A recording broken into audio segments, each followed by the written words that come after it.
आजाद होकर हमने यही सीखा था कि कोई सरकार आती है, कोई सरकार जाती है। फिर देश के एक यशस्वी प्रधानमंत्री अटल जी ने भी कहा था, सरकारें आएंगी, सरकारें जाएंगी, मगर यहां तो सरकार जा ही नहीं रही है। गलत हो सही हो, सरकार आती रहेगी बस। और जब सरकार का आना इस बात पे निर्भर ही नहीं है कि देश की प्रजा किन समस्याओं से पीड़ित है, तो सवाल उठाना बनता है। और जो लोग सवाल नहीं उठाते वो पाखंडी हैं, जिनको सवाल उठाना नहीं आता वो मूर्ख हैं, और जिनके जहन में सवाल आता ही नहीं वो गुलाम है। याद रखना एक बात, ये दबदबा, ये हुकूमत, ये नशा, ये कुर्सी, किराएदार हैं, सब घर बदलते रहते हैं। हम शिक्षक हैं, हमने हमेशा बच्चों को सिखाया कि सच बोलो, सवाल करो और हक के लिए खड़े हो जाओ। लेकिन आज हम खुद उस मोड़ पर खड़े हैं जहां हमें अपने देश की सरकार से पूछना पड़ रहा है कि क्या हमारी आवाज अब सुनाई देती भी है। देश की जो मौजूदा सरकार है उसको लगता है कि वो सब कुछ सही कर रही है, क्योंकि वो तो हर राज्य में आ जाती है। उसको कैसे पता चलेगा कि वो गलत भी है?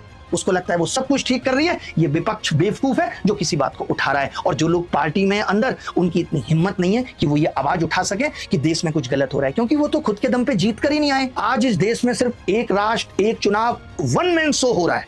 सिर्फ एक आदमी के इर्द गिर्द पूरा देश घूम रहा है। आज रेलवे, एसएससी एग्जाम्स में जो हो रहा है वो सिर्फ स्टूडेंट्स के साथ अन्याय नहीं है, इस पूरी शिक्षा व्यवस्था पे तमाचा है। और सिर्फ एग्जाम सिस्टम नहीं, हमारा एजुकेशन सिस्टम खोखला हो चुका है। सरकारी स्कूल बंद किए जा रहे हैं। सरकार का टारगेट हर 1 किलोमीटर पे दारू के ठेके खोलना है। स्कूल आपको 10 किलोमीटर पे भी नहीं दिखेंगे, और 2047 में हमें विश्वगुरु बनना है। आज एक इतनी भयावह खबर आप सबके सामने आई होगी कि झालावाड़ में स्कूल की छत गिर गई, जहां से राजस्थान की पूर्व मुख्यमंत्री एमपी रह चुकी है, उनका बेटा आज भी वहां से एमपी है। स्कूल की छत गिरने से इतने बच्चों की मौत हो गई। ये डिजिटल इंडिया और ये विकसित भारत की तरफ हम बढ़ रहे हैं, जहां कभी पेपर लीक है, कभी नॉर्मलाइजेशन के नाम पे बच्चों को ठगा जा रहा है, कभी वेंडर की नाकामी उनके भविष्य को कुचल रही है, कभी एग्जाम कैंसिल हो रहे हैं, और हर बार सफर कर रहा है सिर्फ स्टूडेंट। शिक्षक सवाल उठाता है लेकिन सिस्टम की चुप्पी एकदम बराबर बनी हुई है। देखिए बहुत हो गया।